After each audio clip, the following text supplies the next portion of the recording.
Então, quero agora convidar uma pessoa que já é quase cliente da casa, aí, né? A Ju Salgado. Ela veio lá do iFood para conversar um pouco, e esse ano ela vai compartilhar um pouco da experiência dela na área de gestão de produtos, né? Então, eu gostaria de pedir aí uma forte salva de palmas aí para a Ju, e seja bem-vinda. Bom, para quem não me conhece, meu nome é Juliana Salgado. Eu trabalho lá no iFood, em Campinas, no escritório de tecnologia.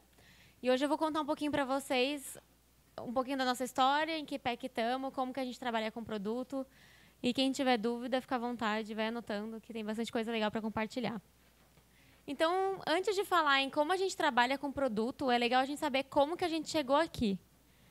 O iFood, ele em 2013, foi investido pela Movile. E desde então, a gente tem a missão de se tornar a principal delivery de comida do Brasil, do mundo, enfim. Ser delivery de comida. E aí, nesse caminho todo, a gente passou por várias transformações no produto, até chegar nesse iFood que vocês conhecem, que é essa carinha aqui de te oferecer lista por ocasião, de te dar uma variedade de restaurantes. Enfim, um crescimento de média de 300% ao ano. Mas e aí, a gente cresceu pra caramba, mas como que era? Como que era trabalhar com produto e o que aconteceu que a gente mudou?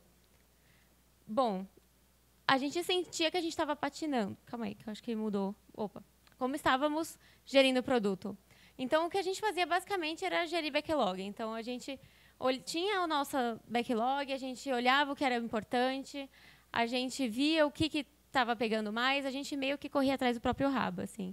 Então, a gente sentiu uma hora que, putz, a gente está patinando demais, a gente está crescendo 300% ao ano, a gente está fazendo a lição de casa direitinho, a gente olha os main KPIs, mas a gente sentia que a gente podia fazer mais. Foi quando a gente falou, beleza, mudar é fundamental. Então, o primeiro passo é aceitar essa mudança. E o que foi esse nosso mudar?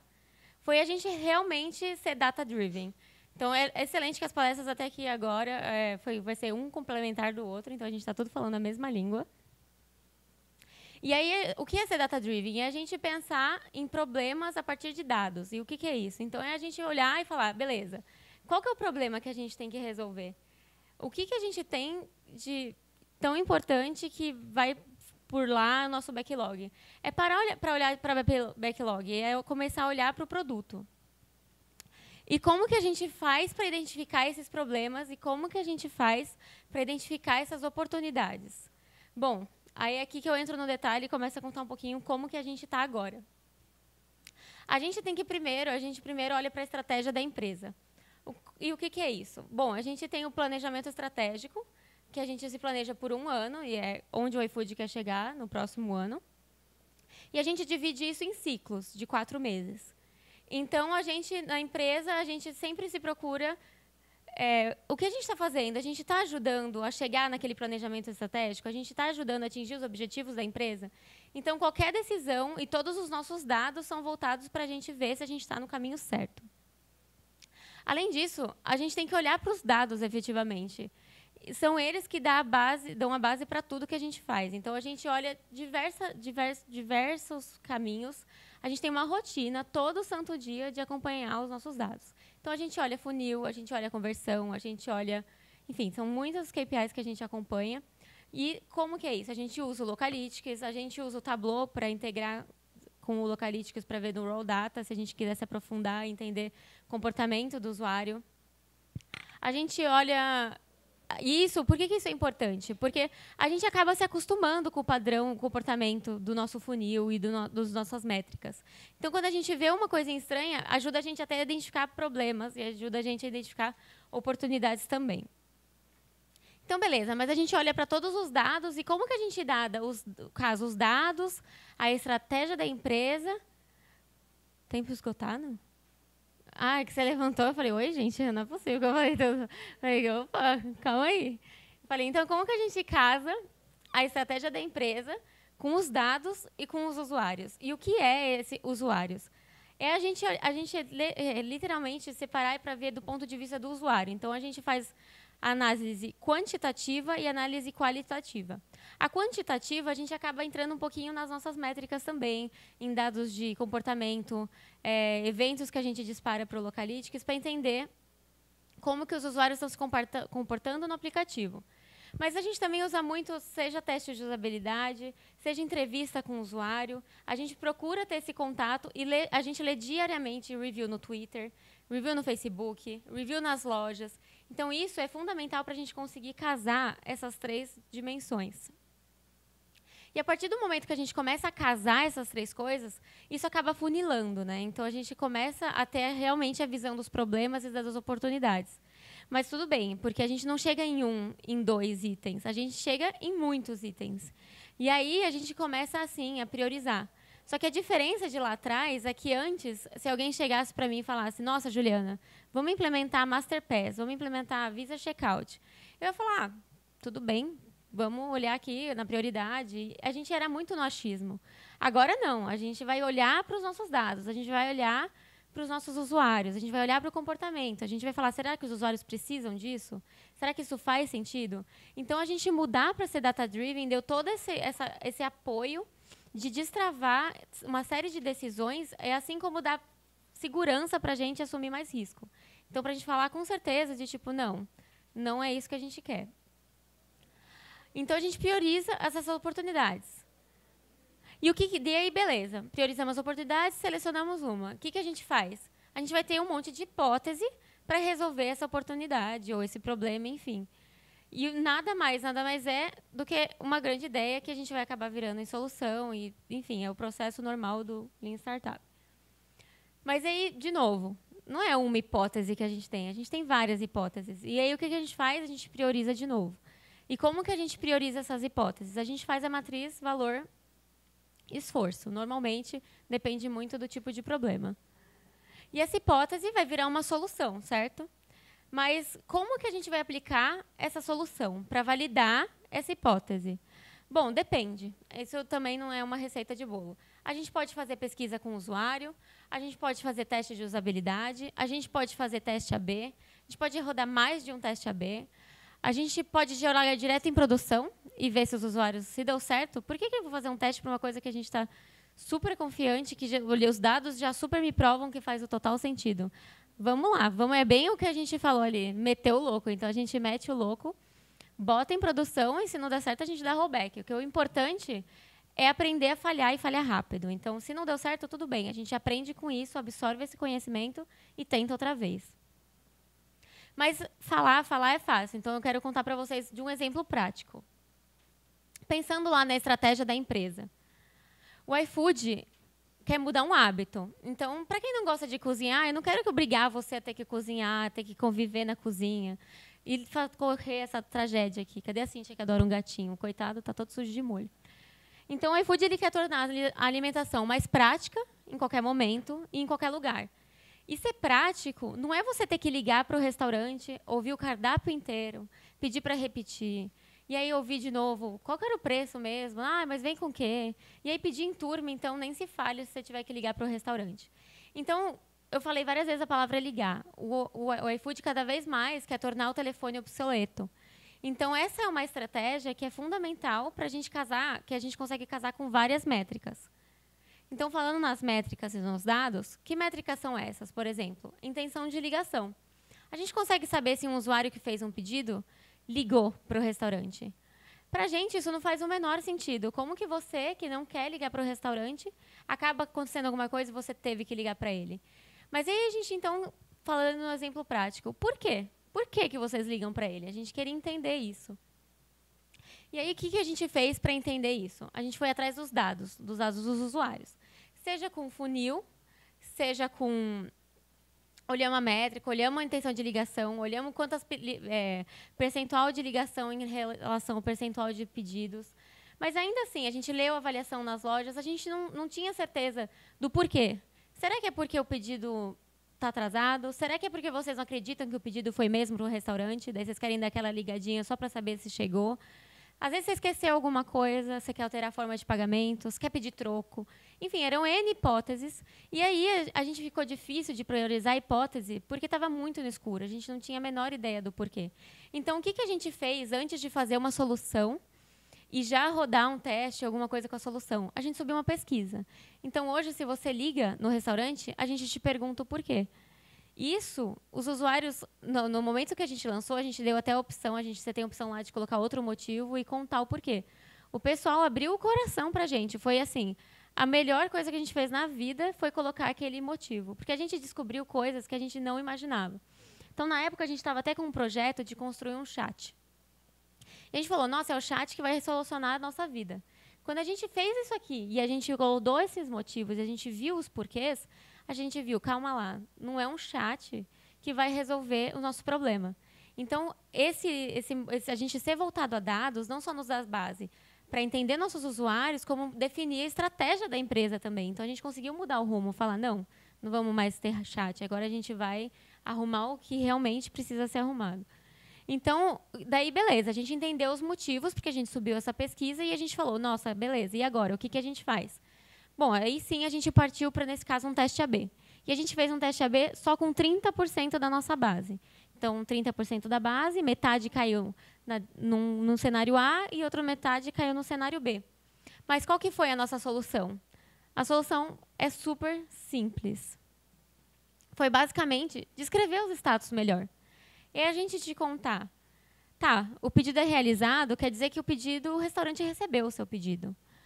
O pedido foi confirmado, quer dizer que o seu pedido já está sendo preparado. Ah, o seu pedido está pronto. Então tá bom, o restaurante já mandou sair para entrega, então já vai para a portaria, já se prepara para receber seu pedido. E como vocês podem ver, assim, foi adicionar um label. Então foi uma solução bem, bem simples. A gente até pensou, vamos subir direto em produção? Mas como a gente estava bem no começo, a gente falou, agora é o momento da gente mostrar, não só para a gente mesmo, mas para mostrar para o mercado a importância de a gente ser data-driven. E qual que foi o resultado de tudo isso? Uma redução de aproximadamente 6% na intenção de ligação. E aí, se a gente parar para pensar que a gente reduziu 6% da intenção de ligação com um label, com 30% num teste na base, olha o impacto que a gente pode ter com uma coisa tão simples. É por isso que a gente fala que agora é o momento que a gente para se questionar. Tipo, será que eu precisava de um teste AB? Será que a gente não precisa arriscar mais? Realmente meter o louco, mandar embora? Gente, acho que é assim, o ponto fundamental é arriscar. Então, é falhar e aprender com a falha. Mas e qual que é o risco dessas soluções? O risco, não sei qual que é o risco, vai depender de cada solução. Isso aqui não tinha risco nenhum, o que podia acontecer? Poderia acontecer de mais gente ligar, o que não é muito bom para a gente, porque vai contra o que a gente acredita. Então, vai muito de acordo com qual que é o cenário de teste. Mas o que a gente faz é mitigar esse risco. E a gente já está mitigando só de já ter os dados. Então, você consegue testar com muito mais segurança. Então, a mensagem é, não tem abordagem padrão, não existe uma receita de bolo. A receita é você olhar para os dados e, a partir dos dados, tomar decisões. E isso é o que a gente faz todo santo dia lá. Então, assim, a gente tem um time de Data Analytics que eles ficam o tempo inteiro ali fundando nossos dados, entendendo o que está acontecendo e levantam a bandeira para o resto da empresa inteira. O processo ele é contínuo. Então, eu fiz isso para 30% da base, diminuir 6% da intenção de ligação. É óbvio que eu vou escalar isso, e quando eu escalo, tudo isso vira evidência. Então, eu aprendo mais, gero mais conteúdo e acabo gerando uma coisa para eu aprender amanhã. Então, assim, o processo é contínuo, não adianta falar que tem começo, meio e fim. A gente sempre tem o que melhorar e os dados sempre nos ajudam nisso. Mas então, Juliana, por quê? Qual que foi o motivo principal de vocês mudarem para fazer gestão por evidência? Bom, o motivo principal é que, como eu falei, mais importante do que de onde a gente veio é para onde que a gente quer chegar, né? Então, em 2017, a gente tinha a grande missão de lançar um iFood completamente novo. Então, para a gente que é de produto, que lança produtos e trabalha com tudo isso, a gente sabe o risco que é a gente lançar um produto novo para o usuário que já estava acostumado com aquele nosso layout ali, feijãozinho com arroz. Então, o mercado diria, nossa, não lance, vai mudando aos poucos. E a gente não. A gente falou, não, nós vamos mudar completamente.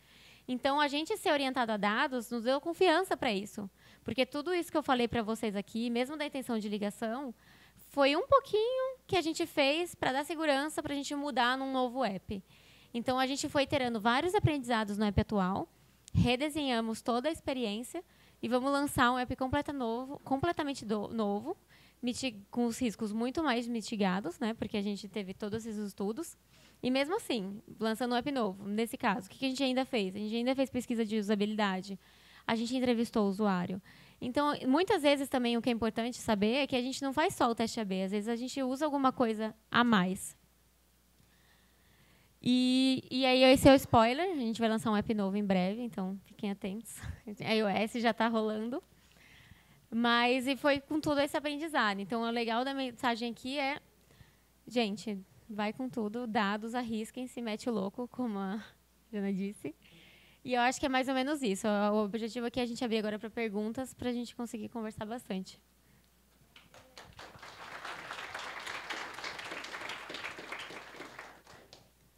E aí, pessoal, perguntas? A gente tem algumas coisinhas aqui. Daí me ajuda aqui a puxar as coisas. Vamos ver. Perguntas. Valendo caneta fofinha, valendo coisinha de celular. Tem duas. Adesivos e super coisas legais que o iFood mandou aqui pra gente. Só não tem comida, gente. Só não tem comida. A gente não vai poder pedir comida. Ah, infelizmente, não.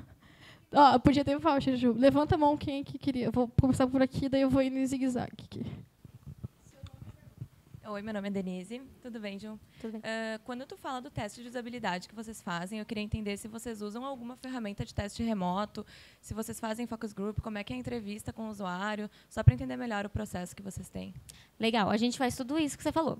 A gente usa o... você falou, lembrei do nome, aquele que é Rosinha, ele é de teste remoto. Eu vou lembrar o nome da plataforma e te falo. Mas sim, a gente faz teste remoto, a gente faz focus group, a gente também leva alguns usuários, a gente faz tanto com consultoria e quanto levar alguns usuários no iFood. A gente tem uma iniciativa que chama iFood Labs, em que a gente convida alguns usuários para ir lá em casa, no caso é o iFood. E eu estou, né, tipo, dormindo lá, tem minha cama e pá. Então a gente convida para ir no iFood e aí a gente entrevista esses usuários, faz um processo um pouco mais aprofundado. Um a um. Alguns casos a gente também já fez pesquisa em grupo. Às vezes a gente vai tipo em shopping perguntar para as pessoas. Então a gente não tem muito padrão. O que a gente procura é não ficar travado por uma dúvida. Então, quando, por exemplo, no redesign, porque como foi realmente uma mudança muito grande, a gente fez os dois. A gente usou chama Testei o negócio. A gente usou o Testei porque pega umas 100 pessoas que você se cadastra lá e qualquer pessoa consegue testar. Então, esse é mais remoto, um pouco mais direcionado, pega bastante coisa. A gente usou Focus Group com umas 100 pessoas. E aí foi dar o fluxo para a pessoa testar, dar os cenários de teste e daí aprofundar realmente para entender o que achou, o que entendeu. Mas, dependendo do escopo, a gente realmente vai tipo no shopping e pega as pessoas e só vamos. Assim, não tem toda essa burocracia. Oi, meu nome é Augusto. Eu queria fazer a pergunta seguinte, daquele cenário que tu mostrou no início, antes de trabalhar por evidências para esse cenário novo, o que mudou na relação do teu papel como Product Owner, né, tanto da atuação quanto a visão da empresa sobre o teu papel? Então, o que mudou é que antes a gente realmente era muito focado em tarefas e projetos. Então, a gente acabava ficando muito limitado. Então, antes, no meu papel, eu recebia os projetos e priorizava projetos e priorizava. Eu não me sentia Product Owner, acho que era meio que Project sei lá o quê. E aí, hoje, a gente fala que a gente não é nem Product PO, a gente é PM mesmo, a gente gerencia o produto. Porque a gente, realmente, no iFood, a gente tem muita autonomia. Então, quem olha para onde o iFood vai, sou eu, no sentido do escopo que eu cuido. E, então, a gente tem realmente, assim, acima da gente tem um diretor da área e a gente tem a orientação para onde o iFood quer ir, que acontece nos planejamentos estratégicos. Então, antes a gente não tinha essa conexão tão forte com a estratégia da empresa. E aí, com essa chave virada, a gente começou a olhar muito mais para a estratégia e muito mais a dizer não. Eu acho que a palavra fundamental foi conseguir dizer não com dados fortes, assim. Não sei se eu respondi isso. Valeu. Oi, meu nome é Marcelo. A minha pergunta é, tu me consegue um código para mim ter entrega gratuita o resto da vida? Não, essa é brincadeira. Também não tenho. Queremos.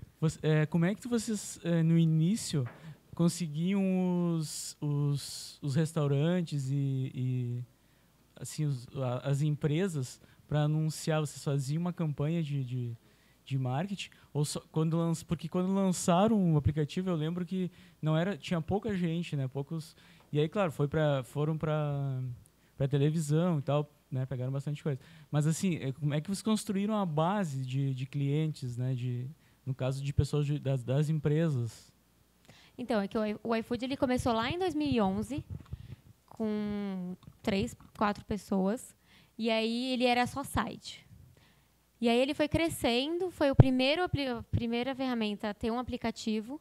E foi em 2013 que a Móvel colocou uma grana na gente. Quando a Móvel colocou uma grana na gente, aí eles investiram bem mais no comercial, em realmente conseguir mais restaurantes. E foi quando entrou o Fábio Porchat, né? Acho que teve o iFood antes, Fábio Porchat, e o iFood depois, Fábio Porchat. Porque daí a gente inventou o marketing e com o Fábio Porchat a gente realmente conseguiu atingir bastante gente.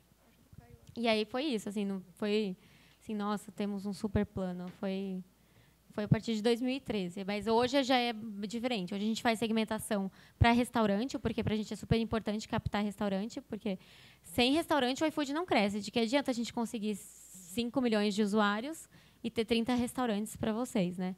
Então, o ponto principal que a gente mudou também bastante é investir em restaurante. Tem mais uma aqui. Meu nome é Noara. Ah, eu sei que eu percebi que todo mundo pergunta muito como vocês desenvolvem o produto, que vocês cuidam bem. Mas como vocês lidam com o produto externo? Por exemplo, a concorrência lança alguma coisa que é mais interessante, que o público gostou muito e vocês não têm. Como você lidar com a concorrência? Então, lidar com a concorrência para a gente é a gente tem o mais forte para a gente, no caso, é o Uber Eats. Então, quando ele veio para o Brasil, o que a gente foi lançar um outro aplicativo, que é o Spoon Rocket, não sei se vocês conhecem, que a gente acabou segmentando para concorrer diretamente com o Uber Eats, mas por conta do perfil de restaurante, que o Uber Eats é mais elitizado, digamos assim, é mais caro, outro perfil. E ele gerencia toda a entrega. Então, o que a gente faz com relação à concorrência é que, na verdade, a gente não fica... A gente faz, é óbvio que a gente faz bastante benchmark. Então, por exemplo, o redesign mesmo, a gente se baseou em muita coisa. Mas a gente olha primeiro para os dados. E se a concorrência lançou, a gente vê se faz sentido.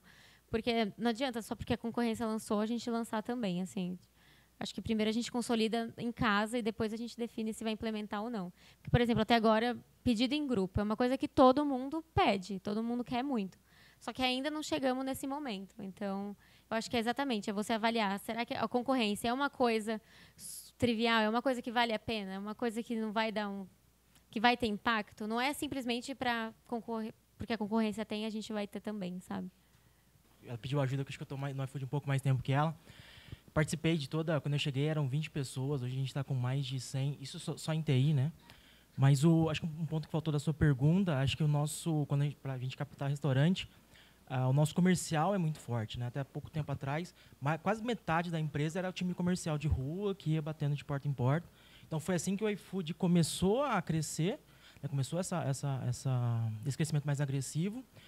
E aí o que eu acho que o outro ponto que falaram de expansão regional, depois que a Móvel entrou em 2013, com a grana que a gente recebeu, não só da Móvel, mas também do outro, em 2014 a gente fez uma fusão, né, com o segundo colocado aqui no Brasil, o Restaurante Web.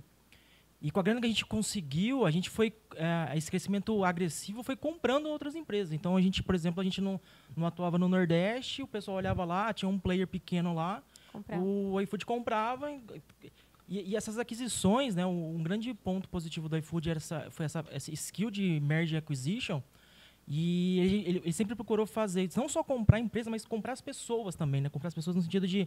O empreendedorismo sempre foi um valor muito forte do iFood. Então, aproveitar que tinha ali uns 5 caras montando uma startup lá no Nordeste, vem trabalhar com a gente quer comprar a empresa de vocês, e trazer o pessoal para dentro. Então, hoje, grande parte dos nossos diretores são pessoas que tinham uma startup no passado, tipo, tinha do Nordeste, tinha uma em Brasília muito forte, Até quando fez a compra da Hello Food, né, que era o terceiro colocado aqui no Brasil, uma empresa internacional, todos os diretores de lá vieram para o iFood.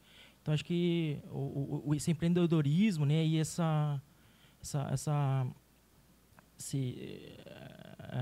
grana que a gente conseguiu, né, nos nossos investimentos, foi, acho que, o fundamental para conseguir essa expansão grande. Obrigada.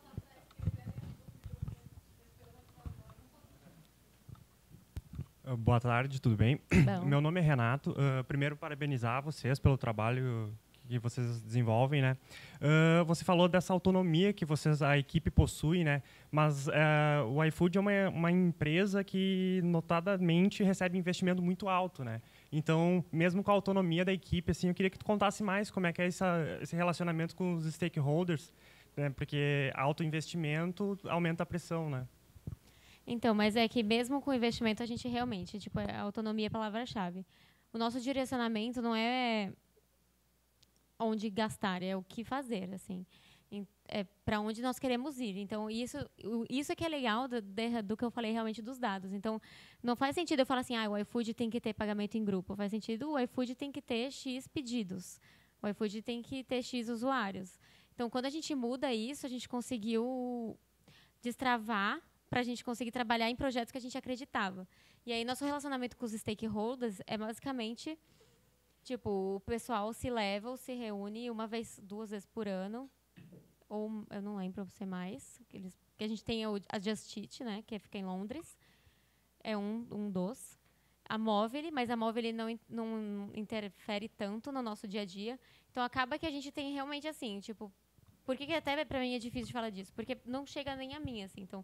Você vê, eu que estou ali na frente do produto. Então, o que chega para mim e o que não chega só para mim, tá? Chega para a empresa inteira. Porque isso é muito legal do iFood também. Todo mundo, se você trabalha em empresa burocrática, você sabe.